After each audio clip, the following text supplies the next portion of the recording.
Jesu ndiye wami wamzima wa milele. Jesu ndiye wami wamzima. Jesu ndiye wami wamzima wa milele. Jesu ndiye wami wamzima. Jesu idombo langu. Jesu langu kwani.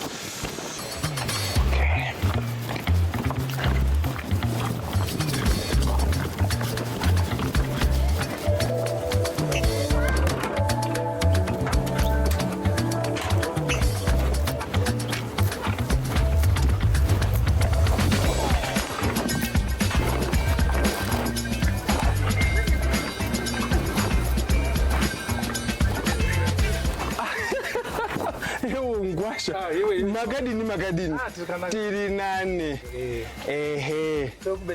Ndandiri kutengesa mazanda ndiri parodhi apo. Ndibva apera mazanda. Kana muchida anything ndinacho. Ndikaona magonyeti ropa rangu anything ukwasha. Ndinoita I can beat my chest. Oh Jesus, sorry. Saka ndadi ndataura ndiri mukati. Manje mukati manje ndezvebasa. Mukasa mungangosiya mukwasha ihuku yapiwa magwere kuti magwere auka mosiya ichienda kuchengeta huku sepeti. Zvisine madhaka tokunokinda kuseri kunegonyeti already. Already. Oh my God, ndadongora napo ndikati pamatraka apo ndohwina ndononga nhasi makuseni maoko angu anga achitoswinya ndikaziva ndiri kubate mari. Mukwasha sorry mwanangu. Mwanangu apa ndikwiri pane dust apa. Inzwaizve mama tinoita zvesimens netransport logistics. Mwanangu iri basa rauri kutaura iri ngerako. Ndiri kubvunzira kusaidhi kwanguwo inini kuti zvatandichitati kumasureni kuti hambai masure kwetiraki. Aiwa mama sisi panapa tinoita zvesimend netransport logistics. Uye tinoita inonzi bulk selling.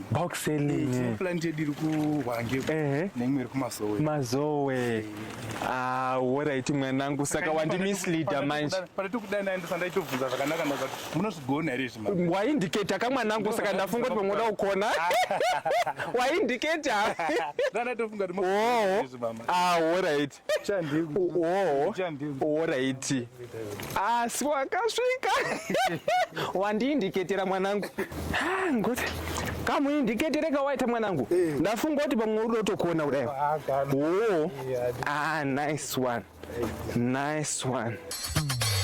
Welcome to my channel. The video is sweet, but the love is sweeter. Yes, I'm in love. Ndakangonzi zvangu stiletto ndaifana ngonzi loveness.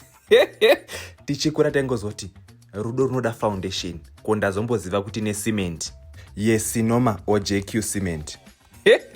Zvino Great Miles iri kuti kuno sero vera available bulk buying vema hardware vanotengesa cement kuno kumunowana cement nemutengo wakanaka. Chingoti batai panamba 0776 406 956 kana kuti bata panamba 0777 16 3555. Ende musakanganwa zvandabhuya, munongoti zvanzi namakoti wenyu. Ndatove ku am self-imposed makoti. Zvino ku Great Miles ukatenga cement ikoko vanobva vakupa netransport kumbati nti padoorstep. Ndosaka vaine magonyeta awo kakanzi Great Miles. Muri kungomaona Sinoma cement kana kuti JQ cement. T for thanks, B for bye.